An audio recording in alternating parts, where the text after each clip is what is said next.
Hey there. Today, in this video, we are going to discuss transformation of sentence.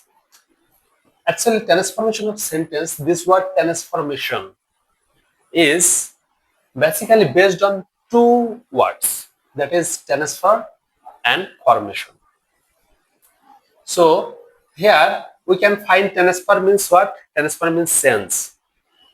What should we sense? We should sense formation.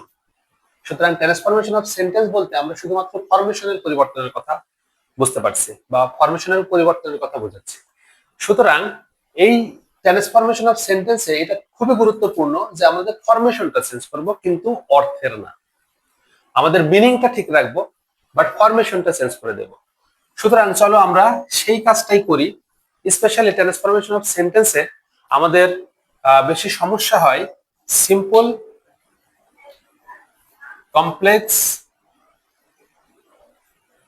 and compound sentence.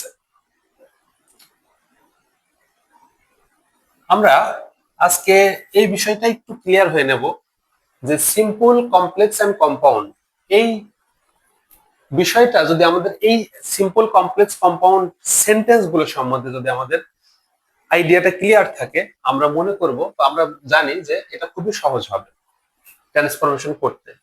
এখন যারা তোমরা simple, complex, compound এই sentence সম্বন্ধে পূর্ণাঙ্গ ধারণা নেই, তারা আমার আগের ভিডিও দেখে আসতে পারো, যেখানে sentence according to structure, that means simple, complex, compound in details আলোচনা করা আছে।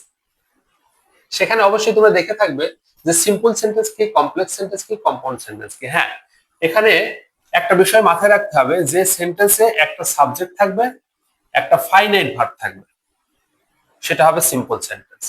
যে সেন্টেন্সে সাবঅর্ডিনেট কনজাংশন থাকবে, সাবঅর্ডিনেট কনজাংশন, এবং কমপক্ষে দুটো ফাইনাইট ভার্ব থাকবে, এবং যে সেন্টেন্সে কোঅর্ডিনেট কনজাংশন,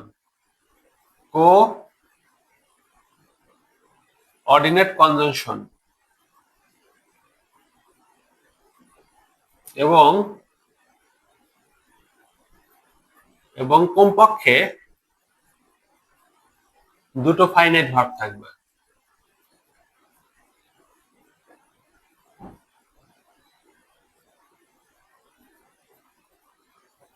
সেই সেন্টেন্সটাকে আমরা বলবো কম্পাউন্ড সেন্টেন্স। অ্যাকচুয়ালি এখন মনে করো যে সিম্পল সেন্টেন্সে একটা ফাইনাইট ভার্ব আছে এবং বাদবাকি যে ভার্বগুলো আছে সেটাকে অবশ্যই নন ফাইনাইট করতে হবে বা নন ফাইনাইট থাকবে। সেই সেন্টেন্সটাকে আমাদের যখন আমরা কমপ্লেক্স করব, এই সিম্পল সেন্টেন্সে যে নন ফাইনাইট ভার্বগুলো আছে, সেই নন ফাইনাইট ভার্বের একটা তো ফাইনাইট ভার্ব থাকবে, আর যে অন্যান্য নন ফাইনাইট গুলো থাকবে, সেই নন ফাইনাইটের আরেকটাকে আমাদের ফাইনাইট করতে হবে। অর্থাৎ ফাইনাইট ভার্ব মানে তোমরা জানো যে ভার্বটা টেন্সের গঠন মেনে চলে, তাকে ফাইনাইট ভার্ব বলে। বা সাবজেক্টের সময়ের পরিবর্তনের সাথে সাথে, সাবজেক্টের নাম্বার ও পার্সন পরিবর্তনের সাথে সাথে যে ভার্বটা পরিবর্তন হয়, তাকে ফাইনাইট ভার্ব বলে। আবার কম্পাউন্ড সেন্টেন্সে আমাদের এখানে লক্ষ্য রাখতে হবে যে coordinate conjunction, and or but, not for যেগুলো আছে, এই যে ফ্যান ভয়েস দিয়ে দেখানো আছে আগের ভিডিওতে, যে কোঅর্ডিনেট কনজাংশন, এই কোঅর্ডিনেট কনজাংশন যেখানে থাকবে এবং কমপক্ষে দুইটা ফাইনাইট ভার্ব থাকবে, সেই সেন্টেন্সটাকে আমরা বলবো কম্পাউন্ড সেন্টেন্স।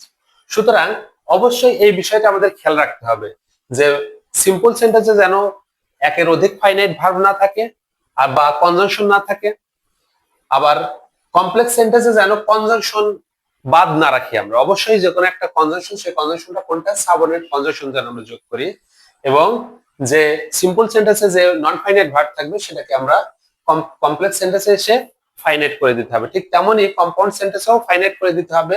পার্থক্য এখানে যে সাবঅর্ডিনেট কনজাংশন আছে সেটাকে পরিবর্তন করে আমরা কোঅর্ডিনেট কনজাংশনে রূপান্তর করব। চলো একটা एग्जांपल আমরা দেখি।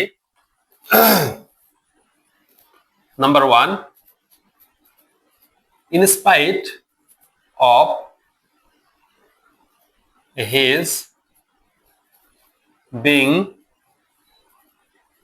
poor, he was অনেস্ট, এই সেন্টেন্সটা লক্ষ্য করো।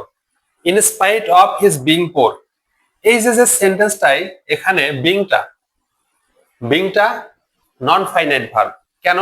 কারণ নন ফাইনাইট ভার্ব হচ্ছে সেই ভার্ব যেই ভার্বের গঠন মূলত কোনো টেন্সের গঠনের সাথে সাথে পরিবর্তন হয় না, যেভাবে গঠনটা সাবজেক্টের সাথে বা পার্সনের সাথে পরিবর্তন হয় না, সেই ভার্বটাকে আমরা নন ফাইনাইট বলবো। দেখো কোনো টেন্সের গঠনে কি পড়ছে বিং? না, কারণ বিংটা যদি টেন্সের গঠনে পড়তে হতো ভার্বের সাথে আইএনজি যোগ করা আছে, তার আগে অ্যাম ইজ আর অথবা ওয়াজ ওয়্যার অথবা হ্যাভ বিন হ্যাজ বিন যে কোনো একটা সাহায্যকারী ভার্ব লাগতো, তাহলে সেটাকে ফাইনাইট ভার্ব বলতে পারতাম। যেহেতু নাই, আমরা জানি যে নন ফাইনাইট ভার্বকে 3 ভাগে ভাগ করা যায়। 1 নম্বর জিরান্ড, পার্টিসিপল, ইনফিনিটিভ।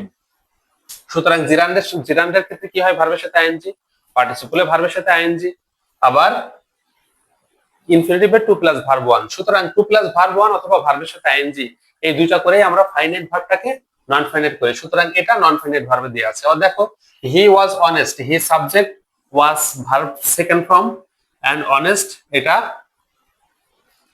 অ্যাডজেক্টিভ। সুতরাং এই যে গঠনটা, এই গঠনটা মূলত পাস্ট ইনডেফিনিট টেন্সের গঠন। সুতরাং এই যে ভার্বটা ওয়াজটা টেন্সের গঠন মানছে বিধায় এটাকে আমরা ফাইনাইট ভার্ব বলবো। সুতরাং এই যে একটা সেন্টেন্স দিয়েছি, এই সেন্টেন্সে একটা ফাইনাইট ভার্ব আছে, আর বাদবাকি যে ভার্বটা আছে নন ফাইনাইট করা আছে, এবং একটা সাবজেক্ট আছে। সুতরাং এই ভার্বটাকে বা এই সেন্টেন্সটাকে আমরা বলবো সিম্পল সেন্টেন্স। ঠিক তেমনি কমপ্লেক্স সেন্টেন্সের ক্ষেত্রে যদি এটাকে আমরা রূপান্তর করি, তাহলে অবশ্যই আমাদের যে নন ফাইনাইট ভার্বটাকে আছে, এই নন ফাইনাইট ভার্বটাকে আমাদের করে দিতে হবে ফাইনাইট। এখন আমরা জানি যে ইনস্পাইট অফ যদি থাকে, ইনস্পাইট অফ থাকলে কমপ্লেক্স সেন্টেন্স তাকে করতে হলে ইনস্পাইট অফ তুলে দো অথবা অলদো দিতে হবে। দো অথবা অলদো যে কোনো একটা দিলে আমাদের হবে দো অথবা অলদো। কাকে তুলে? ইনস্পাইট অফ তুলে। তারপরে দেখো যে পজিটিভটা থাকবে, সেই পজিটিভটা সাবজেক্ট বসাবো আমরা, হি। এবার বিং আছে, বিংটা মূলত নন ফাইনাইট ভার্ব, একে ফাইনাইট করতে হবে। ফাইনাইট করব কিভাবে? দেখো পরবর্তী ক্লজে, এই পরবর্তী ক্লজে যে টেন্স থাকবে ওই টেন্সের গঠনটা আমরা এখানে বসিয়ে দেব। এখানে দেখো আছে পাস্ট টেন্স। সুতরাং এখানে আমাদের বি ভার্বের যে পাস্ট ফর্ম, বি ভার্বের পাস্ট ফর্ম কি? ওয়াজ, সেটা আমরা দিয়ে দেব। তারপরে কি যে বাকি অংশ থাকবে সেগুলো টোটালি বসাই দিব। ফোর, এখানে কমা থেকে শুরু করে সব হি ওয়াজ অনেস্ট, কারণ এখানে আমাদের এটা ফাইনাইট অলরেডি আছে, তাই আমরা এটাকে রেখে দেব।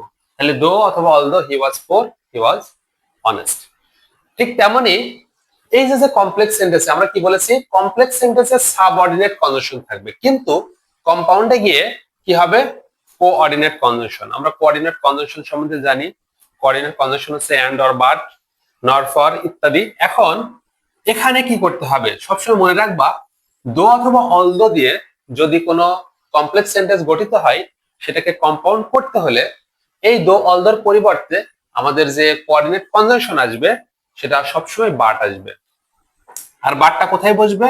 বাটটা সাধারণত দো অলদো যুক্ত সেন্টেন্সের মধ্যে যেখানে কমা থাকে সেই কমার জায়গায় আমাদের বাট বসাতে হবে। তাইলে এখানে হি ওয়াজ পোর বাট হি ওয়াজ